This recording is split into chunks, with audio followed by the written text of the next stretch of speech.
恭喜曬兩位利申話長勝金剛喺香港贏出佢第一場頭馬。其實上個禮拜三佢都有少少機會，不過可能係咪就都唔該爭少少啦。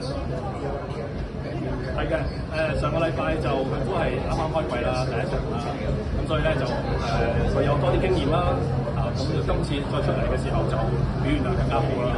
同埋今次呢一班咧，其實就聽阿成哥講，其實就對手都幾強，咁我哋都好高興佢有咁樣嘅有好成績出嚟。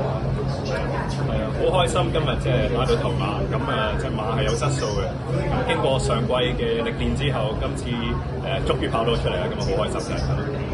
隻馬上季嘅表現就比較平靜啲啦，但係今季嘅表現就非常之好，已經係一冠一亞。其實兩位認為今季隻馬最大嘅轉變喺邊度咧？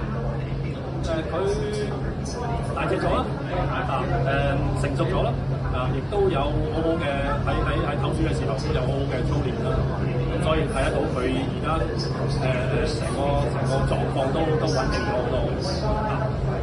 咁呢兩次都係跑馬地跑啦，咁亦都係新嘅嘗試。咁所以今次即係覺得好開心，即係上次跑亞軍，今次有冠軍。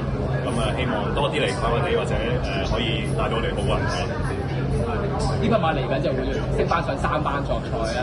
你哋又點樣睇呢匹馬係三班嘅能力，同埋個衝勁，今季衝勁又點樣咧？其實佢上一季嘅時候都跑過三班啦。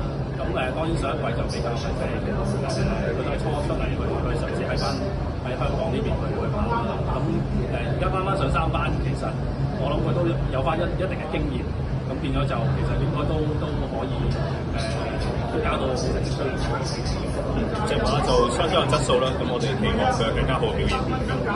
就佢隻馬就上年咧成個長14米啊，係咪你哋成個都認為呢隻馬有機會其實係會有少少長，可以翻長少少嘅路程咧？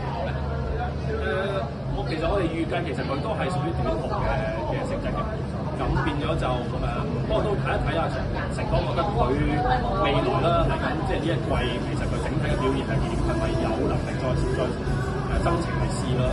如果唔係，其實佢一路跑住啲短途，其實我覺得都合適嘅。係啊，即係佢一隻短途嘅好嘅馬啦，咁1000、1200甚至去到1400，我覺得都好有實力嘅。預祝長勝金剛今季繼續贏，繼續有好表現，再一次恭喜曬兩位利申，多謝曬，thank you。